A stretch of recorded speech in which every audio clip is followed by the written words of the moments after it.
This is Mark Orlandi with his grandfather, Egisto Orlandi, Yeah. November 10th, 12th, What's 1989. What's the date? 30, today, what's today? Yeah, the 12th. Today, 13th, today is Dolly's birthday, Okay, the 13th of November. okay. You gotta go that way. You're gonna block the camera. Oh, yeah. Well, I don't want to be the, All right, Grandpa. How old were you when you went into World War One? I was 18. How did you get into? You get drafted or what? Yes. And How'd they draft you? What happened? they they was in World War One, and they drafted all the ones that they were born in 1898. So we went to be examined, and took us in and put us in a different corps of the army. So I was lucky. What did you get assigned to? They got assigned to the 75 millimeter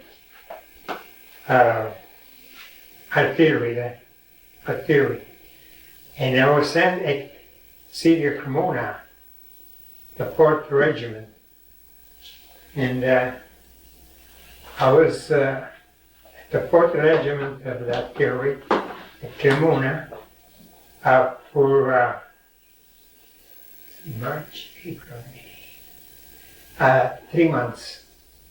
And then they started a regiment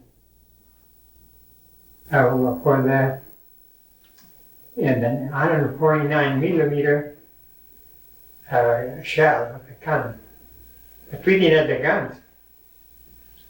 We had one made out of wood.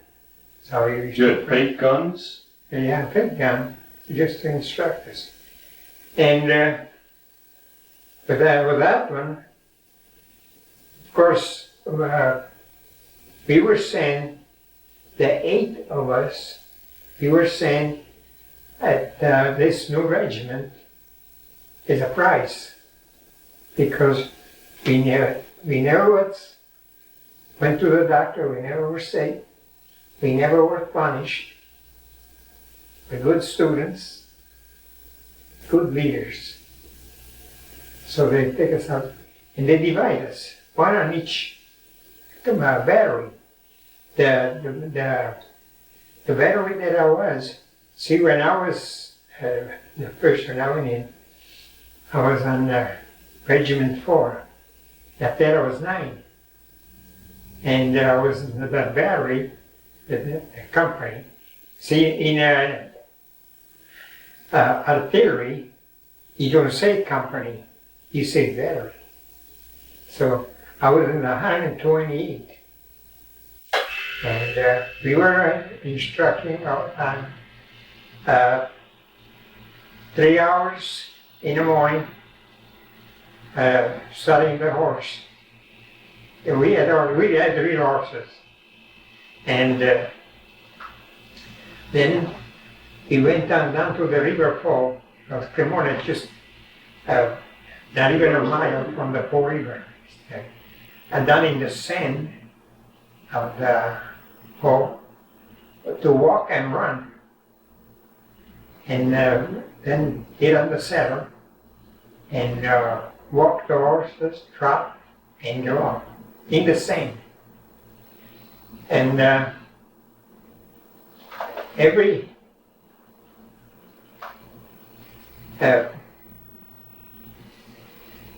month they used to tell us we were going to get the cannons. See that the cannons that we had this, in the model of the Krupp of Germany. But see, they don't do them exactly like. So they call it 149 Ansaldo model. And see, what these cannons that they had, we could use them as a cannon. It's when it only goes, and then the level of ground, it only goes up to 3 miles before. And then you change the axle, you put them in a second place, and you could use it on the mountains. Then if you were you were right against the mountain, and you had to shoot on the other side of the mountain, first the shell had to go up over the mountains and down right away. So we put it on the third place for the axle, and the cannon would go up like this, and it just go like this, like that. The cannon. Then finally, we got the cannons at the end of September, and it was when the Austrian and the German, they broke through from near Gorizia, where the first line was. They came back in Italy to the Piave. It's a river that it comes from the mountain, and it's close to the mountains. Then it comes out to the Piave, and it goes down in the Adriatic Sea. And let's see where we went from here. And around the 3rd or 4th of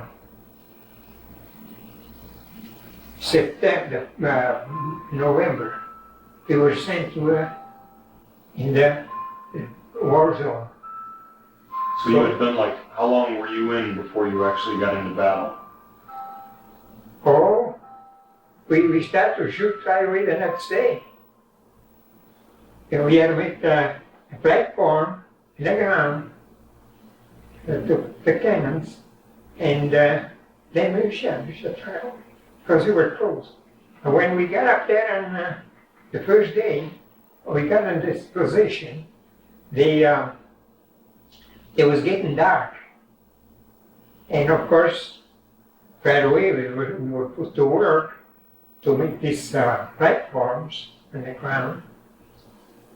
And the signals for the artillery, see, because there was a fight, the German, they pulled an attack, so to the signal to the artillery, to either to cut the distance or fire at the same distance or make it longer. And they were putting up this, like over here, the firework. The red, it was to shoot the same way. The green, come back 10 meters every 2 minutes. He'd come back. Go forward, there was a yellow, then you every 10 meters, 2 minutes. That was it. And, we were all kids, all 18 years old. And one guy asked, he says, to the captain, he says, Captain, what they do down there? There was a city, the name it's Asiago. It's between mountains in a nice big wide valley. And it says, they having a trailer down at Asiago. So we were kind of tired and finished almost. So we went to sleep. In the morning when we were walking around like if we were miles away from the front, but they told us, the captain says, he said, You see that fence down there? See, they had this, I paid out with about more here fence, and it's about 5 feet wide. And it's all, and they have the guest to me there that you told. He said, you see that one down there? That's the Italian first line. You see the other one over there about 30 feet away? He says, that's a German. Boy, we thought we were all dead already. We really got scared. And we were up there at that place with Chima Ecker for about 4 or 5 days. Then they transferred us about the same distance from the first line, but it was done more in the valley. They call it the Buzo dei Tre Termini. That means the whole of the 3 marks. So when we were there until December the same year, down in a new position, and until 2 days before Christmas. And the German, they broke through again. And our cannons, they were between the 2 fences. So when they come over, our cannons, they were left, we got them out one by trick, the German, because we were shooting with 3 cannons and we pulled one back. See, they 4 cannons in a company. And as soon as the one that was back, that we could shoot, see, with those cannons, you could put them down on the ground if it was level and shoot right away. And then we got the second one, and then we got the third one, and then the fourth. We got them all. And we got them. It said that in the other place that we went down, it was a Campo Mezzavia, middle of the road. I think there was a distance between the city of Marostica and the city of Asiago. I think it was. And we are. I know there are a couple things that I wanted to ask you specifically. Like, for instance, when you wound up going into the service, did you understand what you were really getting into? Oh, yes. You did? Yes, so we had an instructor. When we went in, they was the captain that was in charge of the guy that went in, you know. His name was Bongiovanni, a very good man. He told us what to do in war. And the instructor, there was a sergeant, Sbiassi, and he was good. And they were the one, they were the two that picked the 8. That's why he went in there. And we were instructed every day. Same thing, you know, different things. And here we had this, the 2 men that were really the one that saved me from going with the 75 millimeter. So then you go close. Did you go into the war right at the beginning, or had there been war for a couple of years when you went in?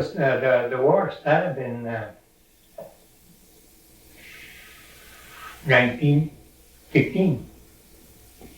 And that was when? And ended in 68. That was the First World War. 15 to 18?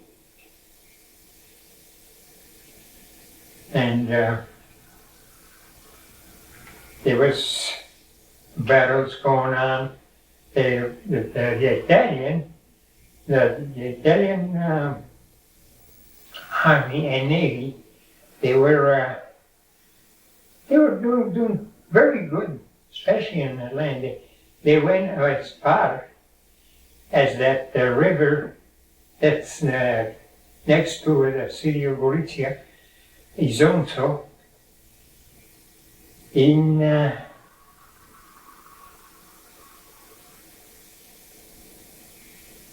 1916. Oh, they immediately they rang the bell and everything, but that took them. When I went in there after the war, it was nothing. And then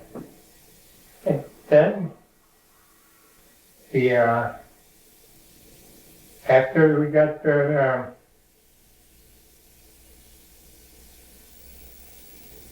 at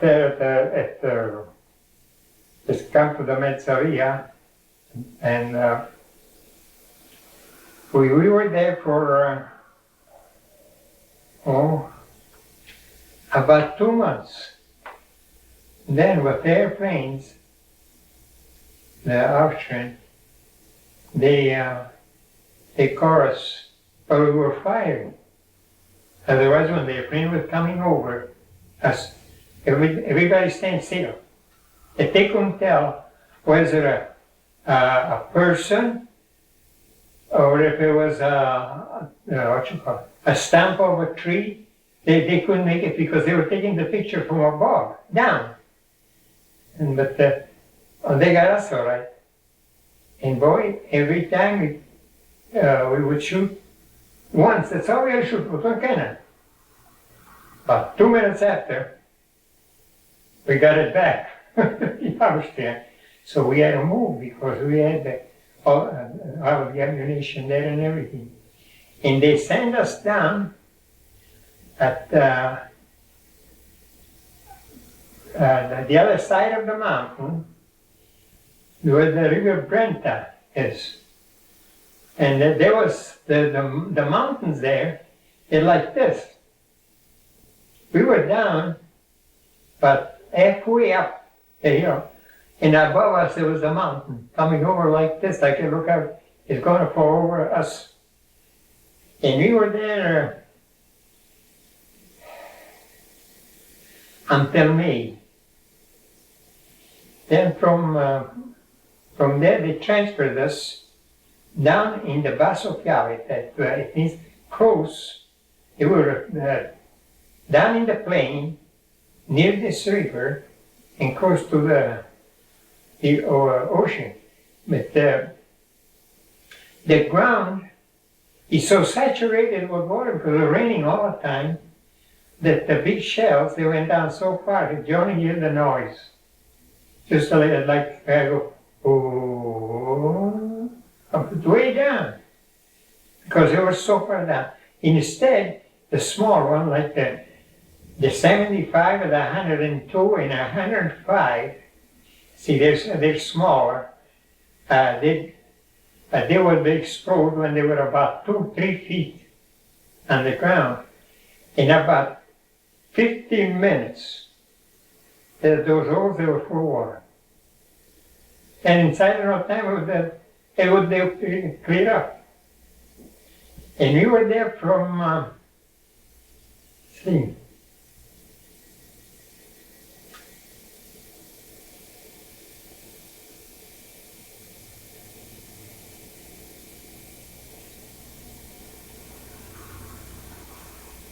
the end of July, 1st of August. Then we were transferred up in the Lake Garda. It's up way north, and it's where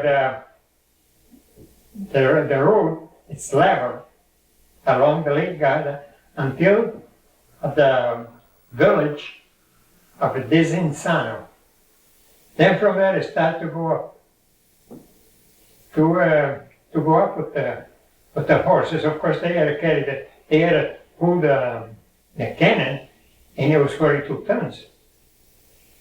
But we had 6 horses on each cannon, and they go so far, maybe 30, 35, 40 feet. And then they stop, and there was an each cannon in the back. There was a place for a soldier to stay there with 2 blocks of wood.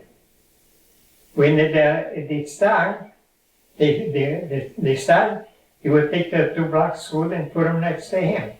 When the horses stopped, he had to grab them, jump down, and put them under the wheels because the cannon would pull the horses and everything.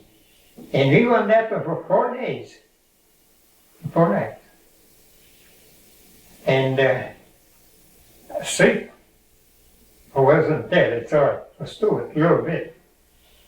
And we got up there, it was right where Passo Nota, it was before the First World War.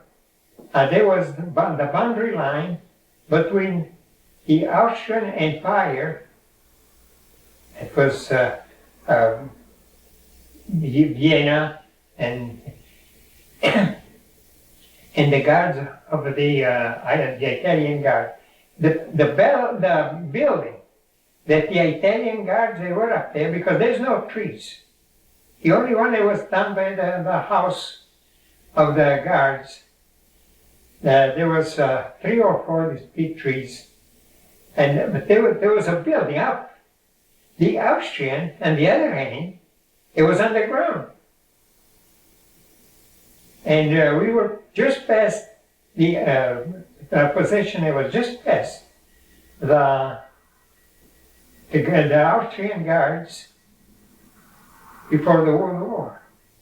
And we were next to that, that Carone. That's a round rock. It's, to go up there, first you go up, there's the path, there's no road, it's just like a path. And it's made like an S. Goes maybe 20, 30 feet, then you turn around and go up a little bit. They look like after you walk for about an hour, you could step from where you were down on the first where you start. But then finally, when you get to right against the rock, then there's the steps going up on this rock. And you go up, and there's I couldn't tell you exactly because I didn't count them, what they were telling me. It's either 364 or 366 steps to go up there. And when you're up there, it's level, just a rock, level, nothing up there. But you can stand up because the wind will carry you away. And from up there, on the other side, there's a little lake, Hydro. And when they get up there, those trees, they never seen an axe. But from up there, they look like about 6, 7 feet high, that's all. Then we were up there until the end of September. Then we come back. They sent us a place that call it Montano. Just call it, they were shooting on the other side of the river, Piave. And we were there until the 9th of October. And then it was, the Italian, they went ahead, they went on the other side, and Austria gave up. There was the armistice. But before, when we were down in the Basso Piave, it was a flood. That's why they saved the Italian army, because they had come over the river again for 17 kilometers, the Austrian. And when you say the Austrian, you mean the Germans, right? Germans. See, there was the German and Austria, they were allied. And there was German soldiers and Austrian soldiers in Hungary, because there was an Austro-Hungarian Empire. And the capital of Hungary. It was, what the heck they call it? Budapest. And, but the empire was Vienna. And the emperor, he was as old as me, he was on his 90s before he died. He died before the war ended. But down see, after we went ahead, see, we were shooting gas. And the Italian gas, they call it mediocre. It was a son of a gun. Very, very hard for the masks to clear it. And a lot of them got killed. And the German, they came out with one just almost before a year that the war ended. He came out with the gas. One was a hitching gas. The other one was, what you call it? The gas, like the Italian, that you could breathe. And you see the mask, it comes like this, covers this one. And the gas would get in a part of the skin, but it was bare. And you know, without thinking most of the time, you scratch like this. By scratching, it itches more. So you would scratch so much that you put your finger under the mask. That was it. And they come out with another one. That was a gas that didn't smell, didn't hurt you in any way, shape, or form, unless you touch it. And what they used to do, they used to shoot at the German, they used to shoot this gas it would come down like a rain. And it stayed there until it was a real heavy rain in the ground, or a heavy snow fall. And when it touched that, with the rain, 15 days after a month, that was still there, that hurt. And it was bad because there was work and delicate parts of the body. The tip of his arms and the genital organs. And it fell off. So they ran away. We had one guy in our company that he got wounded. And they took him to the hospital, and I never found out that he died.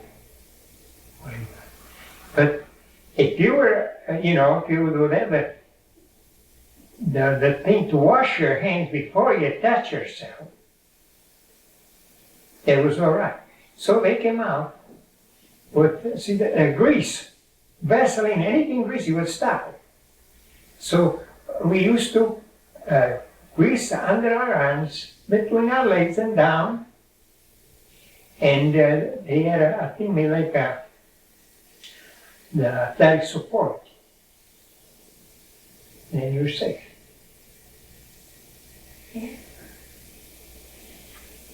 Then, when the war ended, we ran over the river, and the water goes so fast that because it comes from the high mountains up there, and it's right down there.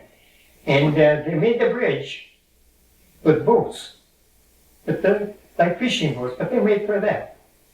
And of course, the first thing before when I was, don't look at the water, or it was look far. Because you look at the water and you think the bridge moves away, and you jump out of the bridge, because there was nothing to organize aside. So we didn't go over on the horses on a saddle. You just lead the horse to the other side. And we went to a little town. Oh, it was about, see over there, the towns, the houses are all together. There's the church tower, the church, And all the buildings of the houses, they're on the circle there. And they call it the Para de Sorigo. It's right at the foot of Monte Grappa. And such a beautiful Turn down that light back on. Turn that light back on. for mine. Yeah, we need that light. Thank you. And they shut it in the door, right there. Then, from there, we were a company with the regiment, or we went to Gorizia. It was a city that was Italian at one time, and they were speaking Italian. And all the signs, the names of the streets in the city were all Italian. The square of Gorizia was the Three Kings. La Piazza dei Tre Re, that's what they call it. And they had Via Vittorio Emanuele, that was the name of the kings of Italy. And, but those people, they had nothing. There's a castle in Gorizia because the city of Gorizia, it's in a level. But at the end, with the houses in, there's a castle. And from up there, the German, they used to control the bridges that they used to put up when they have the battle over the river Isonzo. From up there, they could see what was happening down in the river. They let them put up the bridge, and then they would shoot it, and they'd come down. And then on the other side, there was the convent of the monk, the Cappuccini. They're the one that, they're not the Benedictine.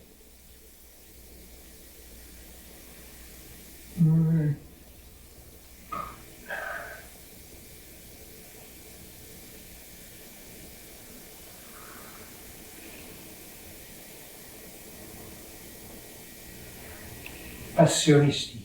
That's what they call this monk. You know, in all around, it only was red clay. And the only thing, there was a tree that was left. But see, we were over there in spring, of course, I left in June. And, but that tree didn't have a leaf. Everything was shut off, it was just a trunk. Then they transferred me there because they passed the law that if was needed at home, they would transfer you close at home. So they transferred me from Gorizia to Pisa, because Pisa it was the closest regiment of artillery close to our home. So I came to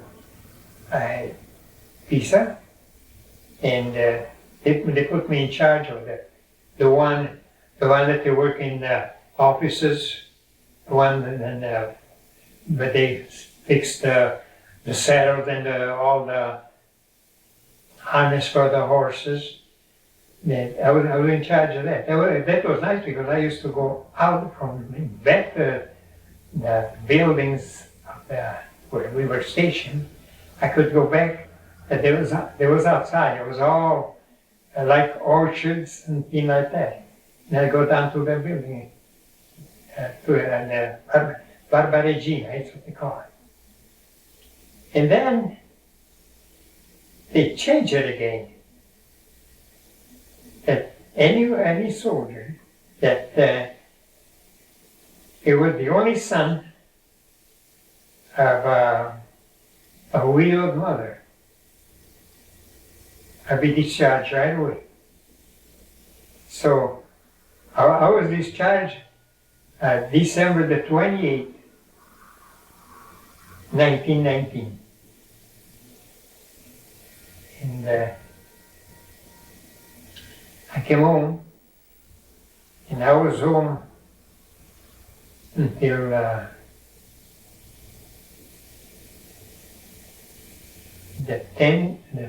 1st of December in 1920. Then I came home. I came to Chief. Why did you come to America? Because, you know, to us over there, in Italy, it was like coming to paradise. We thought they were shaking the tree and the money comes down. There was nothing like that. And for everybody, oh, we go to America. We go to America. But that was our treatment. No?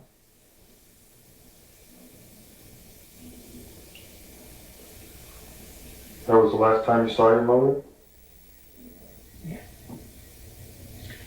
Yeah, that was the first time, the last time. But of course, see, I came over here with the idea that after my grandfather would pass away, she would come over here. She didn't want to? Oh yeah, she wanted to. But see, my grandfather got a stroke. And she took care of him until he passed on.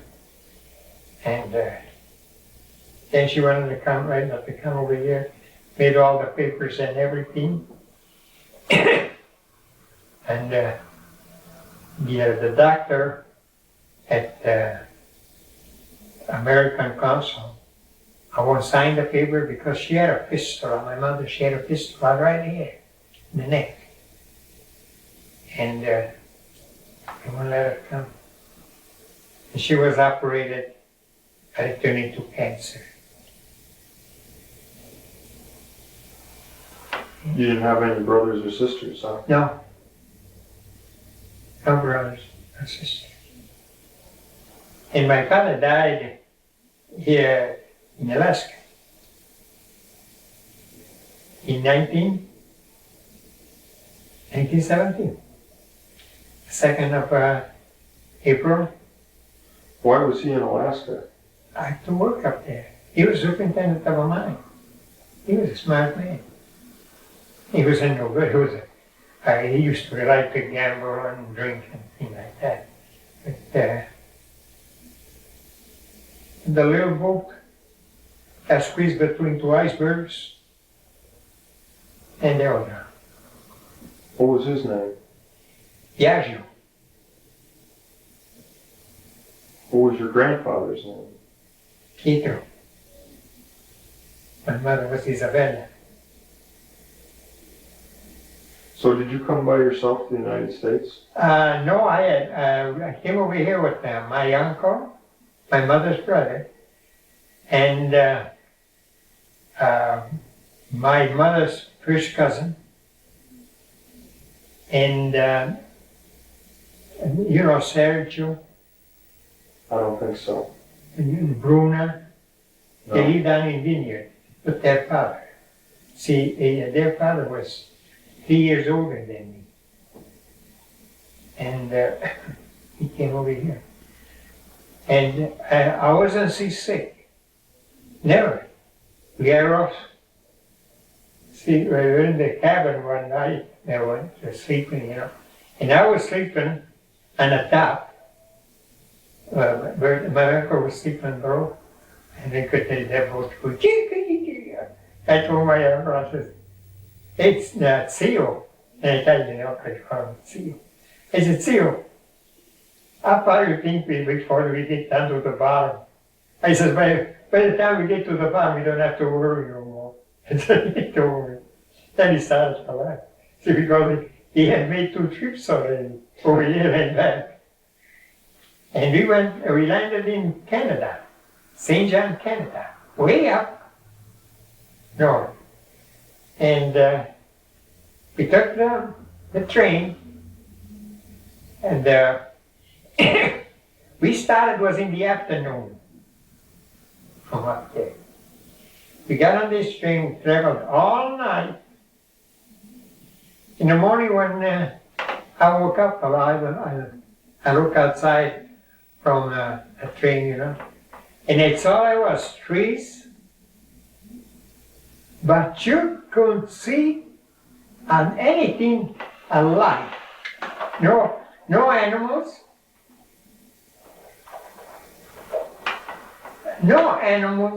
or a little shack where the hunters would go, nothing. And we traveled all day. And we traveled till about, I don't know what time it was exactly, but it was after midnight, to a station, and then we had to wait in the station until about 8:30 or 8:45, something like that, in the morning. We took the train, another train, and to this day, I don't know how I got into the United States, if it was in New York or if it was in Buffalo. And when we got that we come from Canada, we came to the United States. It's the first time that I see the Holstein cows. And to me, are not big either, because in the Italian, it's smaller cows. You see the Holstein, boy, they were big. And there were so many, I never seen so many cows. And apples. There was a pile of apples, they were picked, put in a pile. And then we come to Pennsylvania. And then I started to think, is this America? But those, you know, the little house and more of a shacks against the hill, and I was disappointed. And we landed down in where now is the Terminal Tower. Of course, it wasn't there then. And then we took the streetcar and we came to a vineyard. So my aunt lived. And my uncle and my aunt, and because we stayed there till what you call it? A second cousin of my mother, his wife. Now, when you say vineyard, what is that, like East Cleveland where Little Italy is now, or not that far out, or I don't even know where that is? Near downtown? It's downtown, right down at the public square. That where the Terminal Tower is now, there was a road going up like this, and coming up in the public square. And in the public square, there was these old buildings with these great big glass windows, you know. But there was nobody in there. The inside was so dark in there. And then I went to work at the Houseman Company. I started on January 3rd, in 1920, 21. And I worked there for almost 7 years, a little over 7 years. And I quit. I was working for 40 cents an hour, 9 hours a day. I was just making enough to pay my board, 2 weeks to pay my board, that's it. Now I had to send the money to my mother because my mother gave me the money to come over here. Maybe she borrowed, I don't know. And then you have to get your clothes and things like that. I was always broke. I couldn't go out and say, well, I'm going to go out and spend 15 cents for an ice cream cone or something. Of course, at that time it was 5 cents. And then, the first time that I quit, they came after me the same day. And I told them that I won't go back for this same money. And like a damn fool, you know, I thought, I get a raise, that's a hell of a lot of money. And they say, how much do you want an hour? I told him 65 cents. Okay, come back. He said, you got your 65 cents. So I went back. I was, when I went back, in about 2 months, I was made the foreman of the paint shop, the guy. Okay. And they made me the foreman. That was all right. Until it was all together. But that, it burned down. One night they had a night shift. And the oven exploded, being caught on fire and burned everything down. So I work all the time, but we start from December the 23rd until June the 1st. That's when we start back in production. But I work all the time. And everybody worked too, and they hire people to clean up and everything. And they have the big animal department up in front where the office of the husband company is now. They had the lacquer department on the other corner of the building. It was all on floor, but there wasn't. Then they had the graining department, it's where they make the steel look like wood. That there was down close to the shipping room. And they had this oven that they were run by gas. And I had to go and see when they were coming out of the oven, the pieces, if they were all right. In another word, I was foreman in the paint shop and an inspector. And every day more, a little bit more, a little bit more. So I got disgusted. I stand the orders that I had on top of my desk and walk away. And this was 1928. And they came back to me until 1939. I won't go back. I told the last time, at the time it was the general superintendent. His name was Jack Bonsack. And I told him, I says, listen, Jack. I says, you know, you could promise me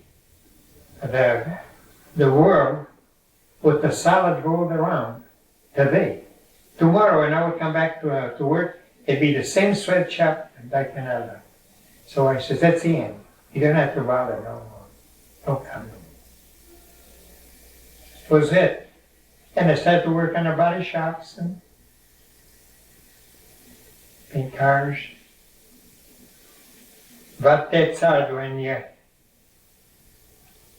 you're not used to being responsible like when I was in Italy. I didn't have no worry and nothing. So it's all I was thinking of, work and have a good time. And I come over here, I can't understand the word. Different custom, different people. They tell you something and like a dumb, you could answer back. And, but when I started, I had a real good foreman, Bill Eggert. Every day he used to teach me a word and what it meant. And he'd make me repeat it until I would say it right. All the names of the parts that we had, we were using doors, frames, panels, frames for the glasses, top, filler, and everything. And then I was going to school. And I went to one road the first year. The second year I went to Harvard. And the third and fourth year I went to South High. And that's what I learned through it. And then I used to love to read. And I used to read a lot. Finally I got it. Some way, somehow I get along. But When did you meet Grandma? well, see, we come from close in Italy. We were about, I'd say, 5 miles at the most. And then she came over here the same year as I did, but only she came in January, and I came in December. Her father and mother was here and her brother. And she at that time, the Italian is stuck together, the Polish is stuck together, the Austrian is stuck together. And you run your the circle, and up in 1928, first part of 1928, I met the family, and we got married. June 8, 1929. And we got Mimi January the 6th, 1930.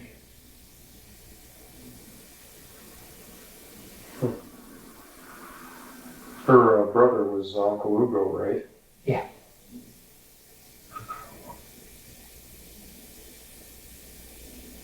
Yeah. When did you buy that house on Rockside Road? 1944.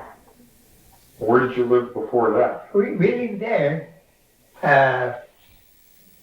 See, when we got married, Grandma's mother and father and her and Ugo, they lived in a house next to the one that we bought down on Rockside.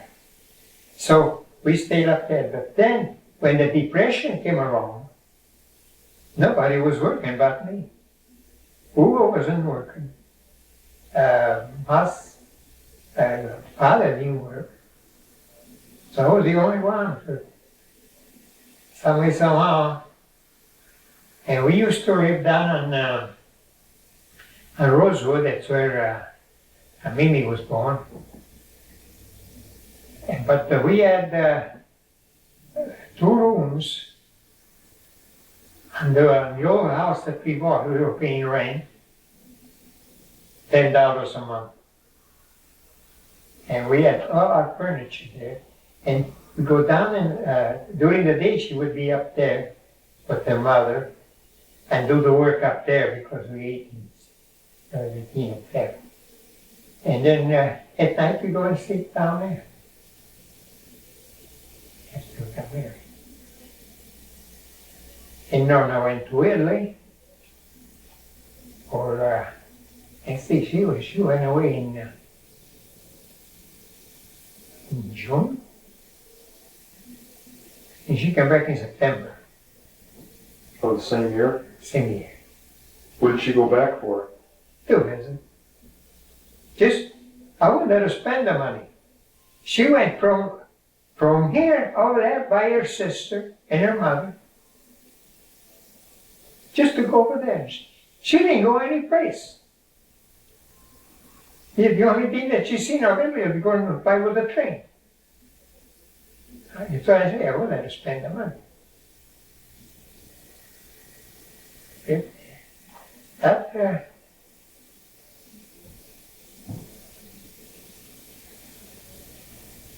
And you don't have any ambition to go, you've never gone back to Italy, have you? No.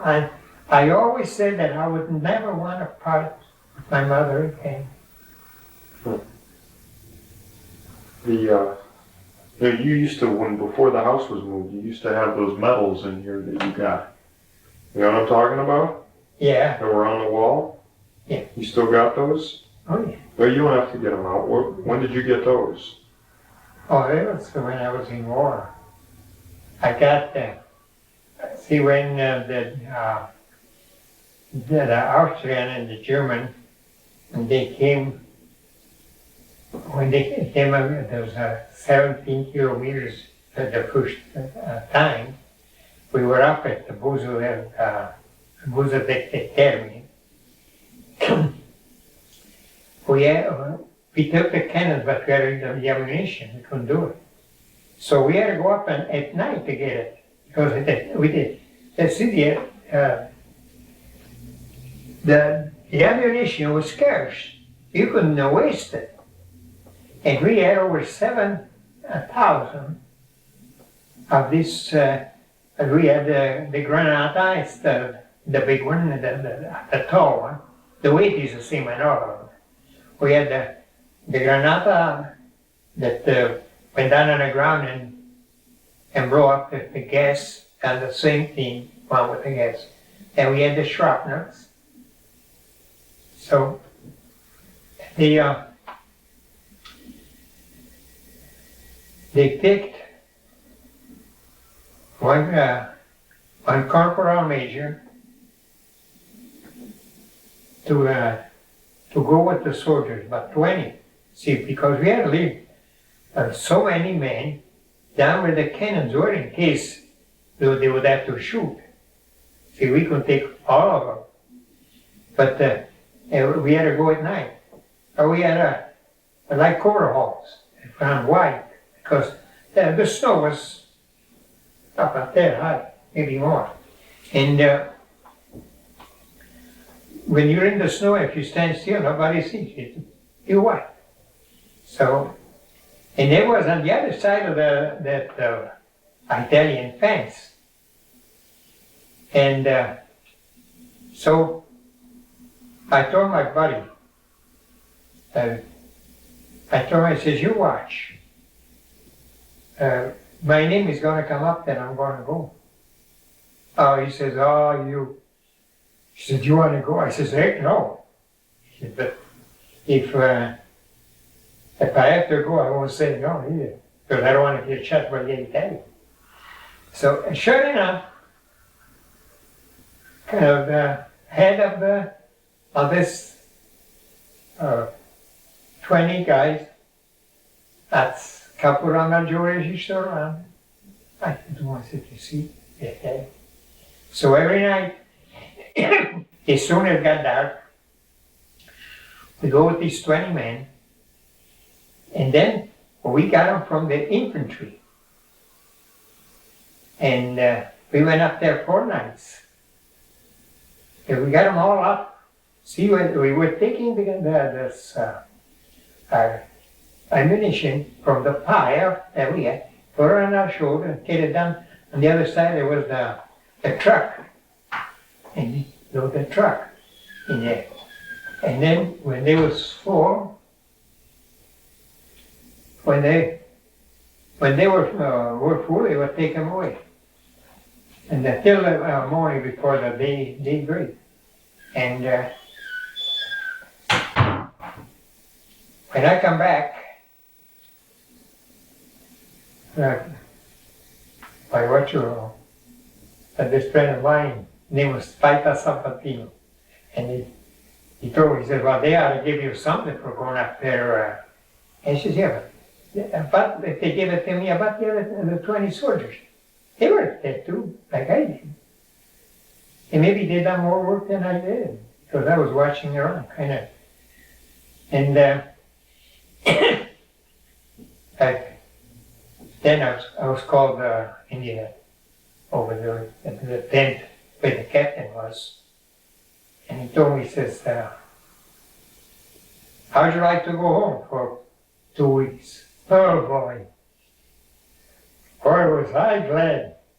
I told the captain, because I know, we know really well, it was just like one of us. And I know, gracias, Senor Tenant. And yeah, I came home. In the meantime, I got there was the bronze medal that had been the first. And I got the one below that one. It was a blue ribbon with a little crown. That I got that one there.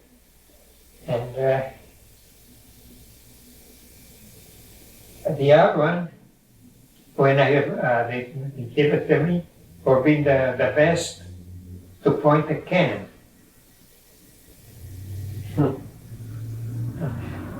That's you gotta know what you're doing, because they're numbers. Look at the numbers, and there's I like to do that air on a level. You put them on and you look at that when it's a level. Mm-hmm. You put the numbers on a cannon and look at that one. See, he's the one that they tell you fire and everything. He's next to the sergeant. That was that I had over here. And there was a shell, what you call it? The one to shoot the rifle. So we had a rifle. It was model 91. But that one, then they gave it to me as a joke because I never shot the daggone rifle. How the heck did I get that one? But I think that the guy in the office, they done it for a joke. I was getting a nickel more a day for this trapping that I had over here, and for being the best pointer for the cannon and the best for the rifle. So you got paid more? Yeah, 5 cents a day. You got paid every 5 days. That was very little. They were pennies. Yeah. Did you guys? What did you do? You had mass out there while you were. Did you or didn't you? Did you have any kind of church service while you were out in the field? One time, they came a priest. He said mass. One time. See, the Italian government and the Pope, they weren't. There was like two nations, one against each other, because before Rome, the Pope was the commander. It was like the president. The estates, they had what they call them now in Italy. It's 4 regions, and then they took, because Italy was divided, 11 lived estates, the Duke, Archdukes, and then part of Naples and Sicily, it was under the Bourbon of Spain. And then they started with this revolution, and they got the states away from the Pope. So it's all he had, Rome. And well, he didn't want to give it away. And the Pope, at that time, it was Pope Pius IX, that lived the longest being a Pope. It was in 32 years he was Pope. And then he was protected by the French. They had about 100,000 soldiers in Rome, surrounding there, to protect Rome. But in 1970, when Germany and French had the war, the French, they were losing, like always, and they recalled the soldiers that they had at home in Italy. So the King of Italy, King Victor Emmanuel II, he said, this is the time to get Rome. So they sent an ultimatum to the Pope. He either give up or they're going to go in there. They're going to go. He says, no, you're not going to come in here. So they made a hole in the wall. See, the room was inside of a wall, the city. And they made a Porta Pia. It's the name of the gate where you went in.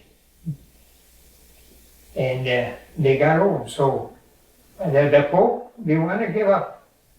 He did give up. But the government, the Italian government, guaranteed the Pope so much money for years. And they never got the money. They didn't want it. They refused it. So after the 70, Italy, the government, now it's in Rome. But before, it was up in Turin, way up close to French. That's where they originally come from. And then in 62, 62 or 61, I think it's 62, they transferred it to Florence, close where we come from. It's what you call it, would be the capital of Tuscany, where we come from. And then in 71, they transferred it to. Have you been to Florence? No? No. That's a beautiful city from some of the books you gave me. Oh, yeah. I was in Florence when I was transferred from Gorizia to Pisa. I was there 2 days. But heck, I was always in the offices. I didn't have time to go out. I wanted to go and see the David to see I see him. That's all I did. I see him in picture. We're going to ask you something else. Oh, a little while ago you said something about the French were losing, of course. What, the French can't fight? French is scared. We used to see the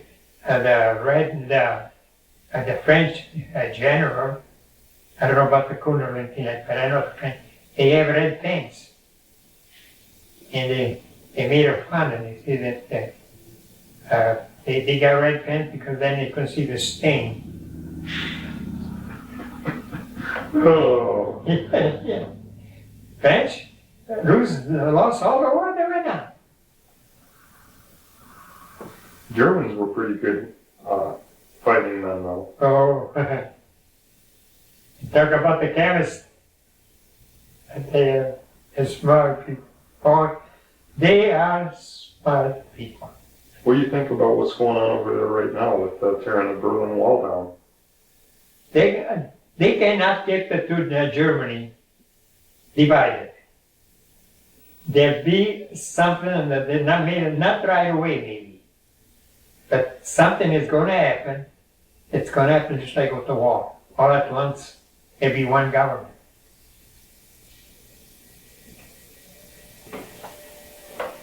Yeah, the German people, you have to give them credit. They're hard worker, very hard worker. When they say Arbeit, oh, it's work. And they like to have a good time. And in the way, and clean.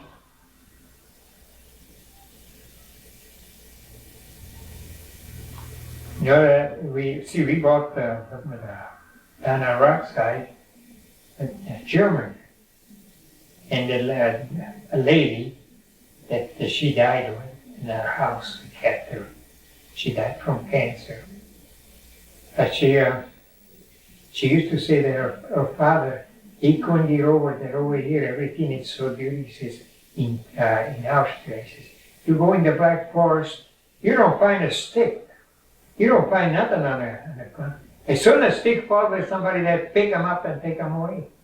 Put them away where they're supposed to be. Yeah, that. Very, very. Well, I know we have taken up enough time. I know I've got enough on here. Okay. That's pretty good for today. I'm gonna stop this stuff.